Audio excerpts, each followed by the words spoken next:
Welcome to r/MaliciousCompliance, where we share stories of people conforming to the letter but not the spirit of a request. And today's first story is, my boss wanted me to train my replacement, but I didn't work there anymore. Hey Reddit, not 100% sure this counts, but I want to share my story. I used to work in a grocery store back in 2016. I was 16 or 17 at the time. I don't work retail anymore, but I wanted to share this story I still remember to this day. It was a pretty normal night right before the end of my shift. I was one of the few closers at my store, so it was just me, my supervisor, and a cashier. I worked the self-checkout/customer service desk. My supervisor had just collected the tills and was in the back counting, and I was starting my rounds to take back the non-perishables that were left at the registers. I also might add that our store had terrible camera placement. Basically, it showed all the registers and the supervisor's office door, which is where the safe was. This is important later. After putting up all the items that were left at the registers, I did my final checks of the store to make sure there were no misplaced or damaged item on the floor. I find a case of beer that was leaking in our beer and wine section, and since I wasn't sure how damaged the bottom of the cardboard case was, I had to drag it to the front so I can inform my supervisor about the damaged item before taking it to the back. We kept a cart full of damaged items to be taken out by the morning crew.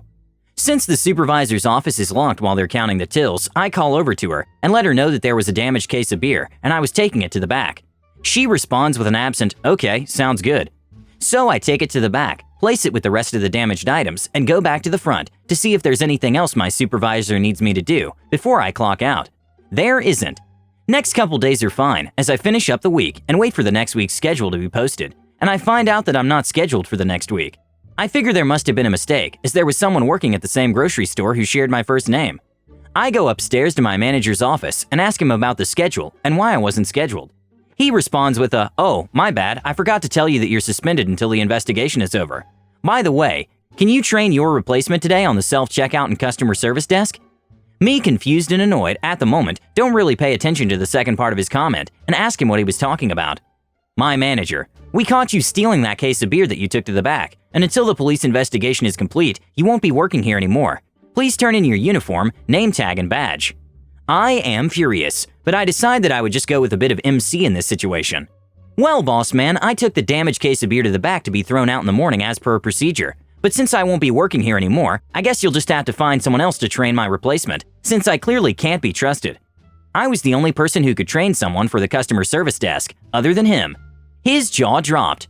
The look on his face was priceless as I took off my uniform and handed him my name tag and override card. I then proceeded to walk out, get in my car, and drive home. About 2 years later, I joined the Army, and I'm going for a job that required a TSSCI security clearance. Guess what shows up?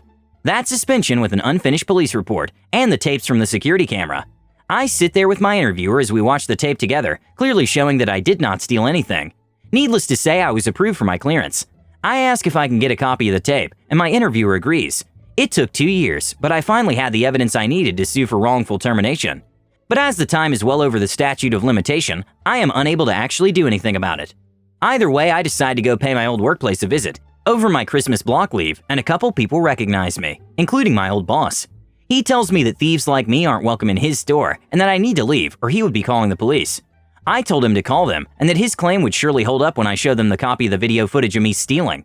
The store had one of my favorite muffins, and honestly I really wanted one since they're only made there. The police got called and did nothing, and I got 3 muffins free of charge, thanks to my favorite supervisor. Worth it. The second story is, don't call the cops on the creepy perv? Okay then. Reading another post about working in a library jogged this one loose. To set the scene, I supervised the youth department at a library. I had a boss, the building manager, and I was co-equal second in command in the building, along with the adult department supervisor. Enough scene setting. One day I'm going about my business when I noticed my boss and the other department supervisor in a tizzy. I sauntered over to ask them what was going on as they stood whispering very conspicuously outside the DVD section. It turns out a girl had reported a gentleman for exposing himself to her while she was browsing the DVDs. Not exactly the kind of pleasant experience you want to have at the local library. Disgusting, weird, or just a little off we were used to, but illegal was a whole different ballgame. I hear their story, and I'm like, great, let's call the cops. Let them deal with the dude, and tell him he's banned on his way to a squad car. My manager shoots down, confronting the guy right away. They hated confrontation, and had reprimanded me before asking people not to view hardcore porn on the library computers that were in clear public view of patrons and kids. Manager and the other supervisor explained that they wouldn't feel right about accusing someone of something so egregious and calling the cops on them without proof. So, as I stare in disbelief, my manager tells me in no uncertain terms not to say anything to the flasher and not to call the police and report the alleged crime until she'd had time to review the video and make sure it happened. Me and the other supervisor were to observe only and make sure no other incidents happened, but that was it. I stood there in disbelief. I'm a firm believer in innocent until proven guilty. I'm a lawyer's kid and a card-carrying member of the ACLU, but maybe we have the cops swing by and hang on to the dude who's in the DVD section flashing One-Eyed Willie and giving young ladies the world's most unpleasant XXX reenactment of the end of Goonies. I was annoyed but did what I was told. I kept an eye on the guy to make sure he didn't come into the children's section, and he went on browsing DVDs with his family. After about 10 minutes, I went to see what was up with my manager, who was squinting at her computer monitor as they went through the footage trying to see the exact moment this guy pulled out his wife's best friend and introduced it to someone who wasn't his wife. I rolled my eyes, made it clear I was disgusted with this, and went back out, only to find that the dude was up at the checkout counter with his family, which meant he was about to walk out the door and there'd be no way to find him. Meanwhile, the girl he flashed is sitting off to the side, staring in disbelief and clearly wondering why nothing has been done. So I decided to do a bit of malicious compliance by following my manager's orders to the letter. I was supposed to observe? Well then, I was going to observe in a way that might still get this guy in trouble with the law if my boss ever decided this guy did the crime. So I observed the family checking out at the front desk. I observed them walking out the front door. I stepped out with a pad of paper and pen and looked like I was observing the book drop out front, but really I was observing the make and model of their car and license plate number, which I jotted down. Having done my duty to observe only, I stepped back inside, just in time for my manager to rush up, breathless, asking if they'd left. I told manager they just walked out the door. Manager then says they have the guy on video, flashing his Emperor's Royal Guardsman at the poor girl, who reported it like half an hour ago at this point, and manager had finally called the cops. Then manager gives me a funny look and asks what I was doing out there. I said I was simply keeping an eye on them, as requested, and didn't say a word to them or go near them per instructions. 5 minutes later, the cops roll up with lights flashing and step into the library like they mean business. Manager and the adult department supervisor went to talk to the cop, leaving me to hang out around the periphery, listening in as the cop heard the full tale of my manager deciding to check the video to make sure a crime was actually committed before calling the fuzz. I barely hid my glee as the cops started ripping them a new one for not calling right away so they could actually apprehend the guy because it was going to be next to impossible to track them down now. I figured that's the opportune moment. I walk up and hand the nice cop my slip of paper. He asks me what this is. I told him I was told to keep an eye on the flasher, but not to do anything else. So I took the liberty of following them out the entrance and writing down their car's info and the plates so the police could track the dude down later. The cop thanked me in front of the manager and the other department supervisor and said I was the only one who did anything sensible in this whole situation. A half hour later, my boss comes into my office to tell me they were able to arrest an individual who matched the video and that the police wanted to extend their thanks to me in particular, since my quick thinking, writing down the plates, was the only way they could have found the guy. I hit my manager with a big old grin.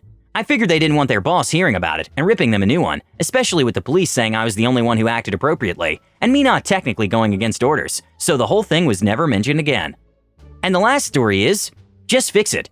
I was in the military, and until re-enlistment, I was a mechanic. Not a very good one, but I could change parts with the best of them. This happened over 20 years ago. I did clean up the language quite a bit, but I think you'll enjoy it. Our platoon mostly had very good leaders, but we did have one D staff sergeant who was the absolute worst. When he arrived, we had already had a motor sergeant and a platoon sergeant, both of whom outranked him, so he was assigned the job of managing our vehicle inspection. There were daily, weekly, monthly, etc. inspections that had to be performed. Not a difficult job, but one they assigned him to get him out of the offices, since he didn't have anything else to do, and nobody really liked him. Every Monday, the vehicle operators from the other platoons would come to the motor pool to do the weekly inspection. The mechanics were assigned a set of vehicles to cover. We would usually work the repairs that could be done immediately, like replacing lights or tightening loose bolts. Then during the week, we would make all of the other repairs, and when we were done, typically Friday, we would sit down to order all the parts that we didn't have in supply. I was working when one of the operators placed his inspection sheet on my clipboard and left. When I looked at the paperwork, I noticed that his sheet listed a needed repair that was considered a deadline deficiency, a repair that must be performed prior to operating the vehicle, per regulations. I informed the motor sergeant, and he said that particular repair wasn't critical, and nobody was really certain why it was considered to be a deadline. He also said that he would notify the platoon using it and would ask them to bring it back when it was convenient. Usually if a deadline vehicle were being operated, we would send the wrecker out to retrieve it. So I did my repairs on Tuesday and Wednesday, and the vehicle still wasn't back. My work was very light that particular week, and I was done with all the repairs by lunch on Wednesday, so I sat down to order my parts. In walks D. Sargent. He instantly begins berating me for being lazy. He then asks if my repairs are made. I tell him that all the ones I could make are, and he asks for the paperwork, which he flips through quickly. He notices the one truck, and the conversation goes like this. DS, is this repair complete? There's nothing written here. Me, no, but. DS, no buts. Go out to the lot and fix it. I don't want you doing anything else until it's done. Me, yes, Sergeant. Our motor pool had assigned spots for each vehicle. I looked through the manual for the size bolts for the particular part, grabbed the appropriate wrenches and headed out. I laid down in the vehicle's assigned spot, raised my wrenches and pretended to turn them. I lay there for an hour and a half wrenching air. Operators and mechanics noticed me, but didn't say anything. Several had heard the conversation and laughed a bit. The motor sergeant was walking the lot, doing his thing, when he noticed me laying there. The look on his face was priceless. He either thought that I had finally cracked, I was a bit high-strung those days, or that maybe I had heat exhaustion. So he walks over, and I could see the gears in his head spinning, and he asks me, after a minute of thought, what I was doing. I told him I was making the repair to this vehicle, which only added to the confused look on his face. And then he asks, in a tone of voice reserved for the mentally impaired, if I was aware that the vehicle wasn't there. So I replied, I know this, Sergeant, and you know this, but DS does not want to hear any buts. He only wants me out in this lot until this repair is complete. Edit. D. Sargent did eventually get in trouble, just not for this. He did have several equal opportunity complaints for racism that eventually got him. But the motor sergeant knew me well. We had been deployed for a year, knew the situation, and he just laughed and told me to go back to work. He also said that I should have informed him of the situation, so it could be resolved in a more productive manner. I quoted something military men have been told for a long time. Follow the last order given. I have quite a few stories with this guy. Thank you for listening. Have a nice day.